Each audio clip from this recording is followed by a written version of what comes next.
میرے حضور نے تو کسی سے وعدہ کیا کہ تیرے آنے تک یہاں کھڑا ہوں، اور وہ جا کے بھول جاتا ہے، اور حضور 3 دن تک کھڑے رہتے ہیں، 3 دن تک کھڑے رہتے ہیں،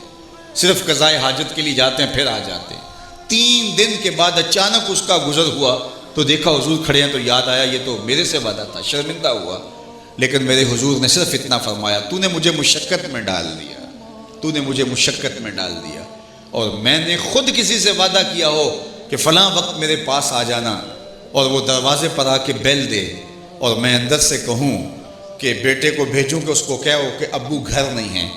تو پھر صاحب میں عاشق رسول نہیں ہوتا، میں کچھ اور ہوتا ہوں۔ میرا وعدہ بتائے میں عاشق رسول ہوں، میری زبان بتائے میں عاشق رسول ہوں، میرا طرز زندگی بتائے میں عاشق رسول ہوں، میرا انداز حیات بتائے میں حضور کا غلام ہوں، میں عاشق رسول کہلاتا ہوں، لیکن میرا عمل بھی بتائے کہ میں عاشق رسول ہوں۔ میرے سینے پہ حضور کے نام کا بیج لگا ہے، اور میں دکان پہ بیٹھا ہوں، تو بازار سے گزرنے والے شخص کو یقین ہو جانا چاہیے کہ یہ 2 نمبر مال نہیں دے گا اس لیے کہ یہ عاشق رسول ہوتا ہے۔ اس لیے میرا عمل، میرا رویہ، میرا طرز زندگی گواہی دے کہ میں حضور کا غلام ہوں۔